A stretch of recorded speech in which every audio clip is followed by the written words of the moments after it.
Morning, stroll muna tayo guys. Ano talaga pagka after ng work, gala din pag may time. Actually pauwi na ako. Dito lang tayo dumaan sa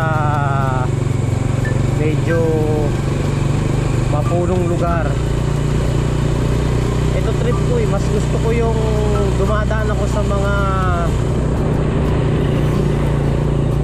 lugar na kakaunti lang ang bahay, hindi maraming sasakyan, gaya nito.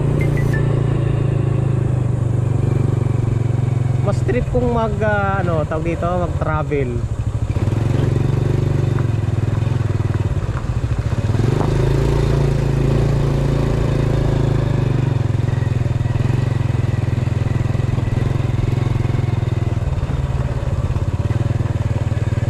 Kasing personality ko, pag ako nakarating sa isang lugar na kagaya nito na bukid, nakikita mo yung maraming kahoy,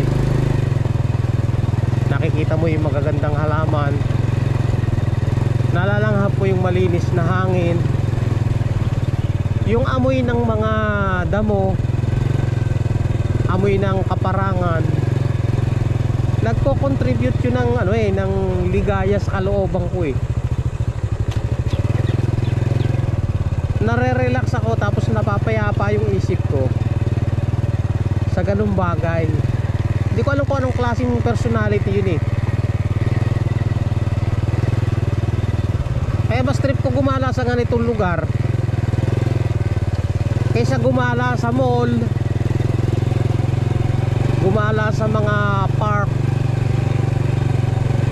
gumala sa mararaming tao. Mas ko rito mas prepare. Napuntahan ko yung ganitong lugar.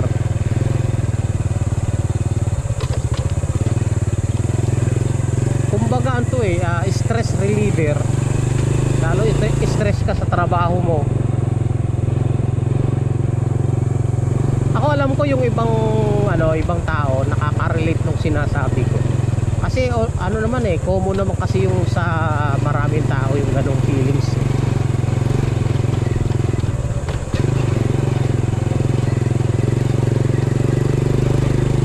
Kaya nga may mga tao mahilig sa adventure. Kasi yun yung benefit sa kanila.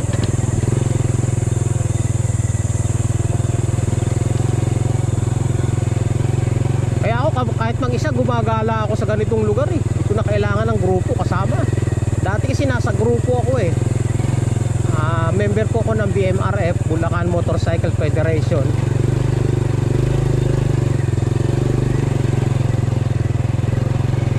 Hindi na ako sumasama ron. Mas prepare ko na yung solo ride. Kasi magagawa mo yung gusto mo Kung saan ka pumunta, mamahinga, wala kang iniintindi.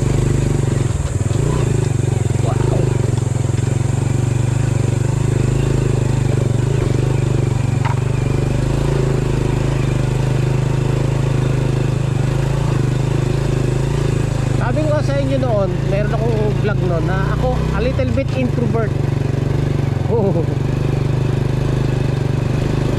Yung introvert personality meron ako noon. Hindi ko feel na makipag-sosyalan. Kaliwa tayo dito.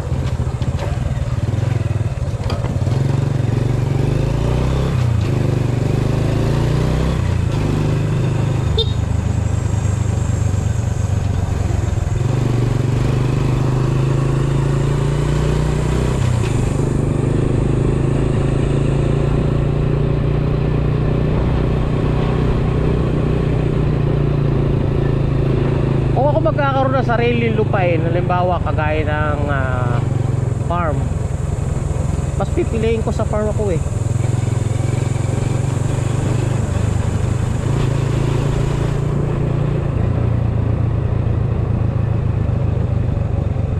Yung nasa piling ako ng kalikasan, talaga ng hayop, magtanim ng mga halaman.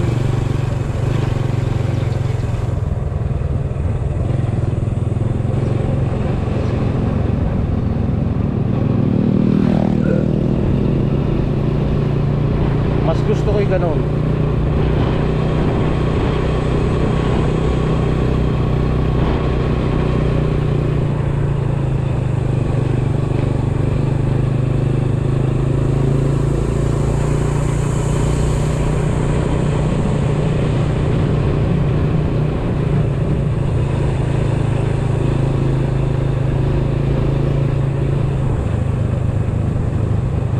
Pansin nyo dito halos wala tayong kasalubong na sasakyan. Kasi ano to eh, bukid. Ayun, may nakasalubong tayong isa.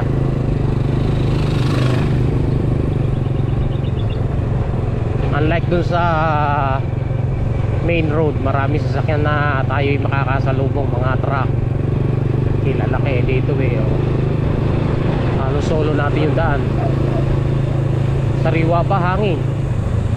Amoy bukid.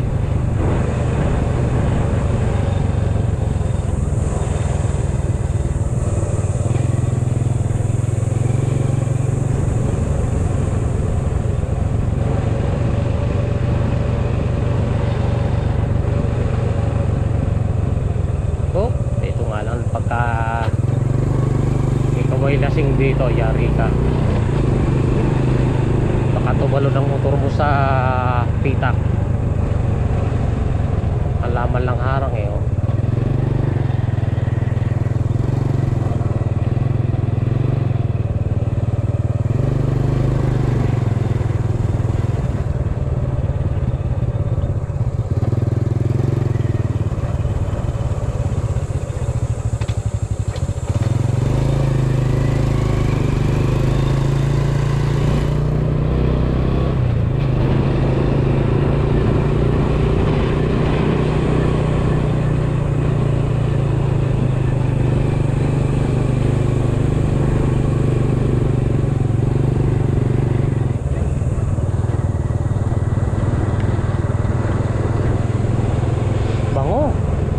May namumulaklak pa yung mangga ngayon ah.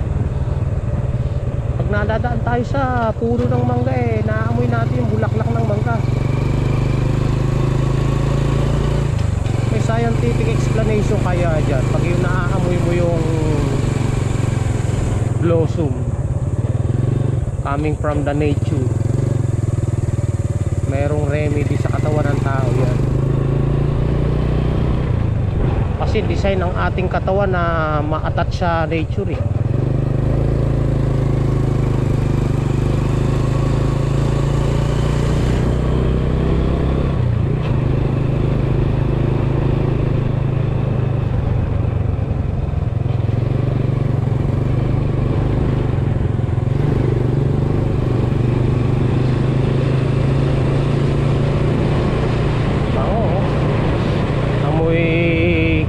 Bulaklak ng nara. Napakasarap sa piling. Nakaka-relax. Na hindi mo mararamdaman sa Manila. Naku, pag ako pumupunta ng Manila, talaga naman baho ng kanal, uso. Lalo dyan sa may bandang Nabotas at sa Malabon. Ako'y nasa Lalamove pa noon. Dadaan ako dyan, lintik ang amoy. Lalo dyan sa Tulyahan Bridge, grabing baho. Polluted talaga lugar ng Manila. Kaya I love the province. Masarap manirahan sa probinsya. Bango, oh. Naamoy di ano na, bulaklak. Sarap.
sa main road.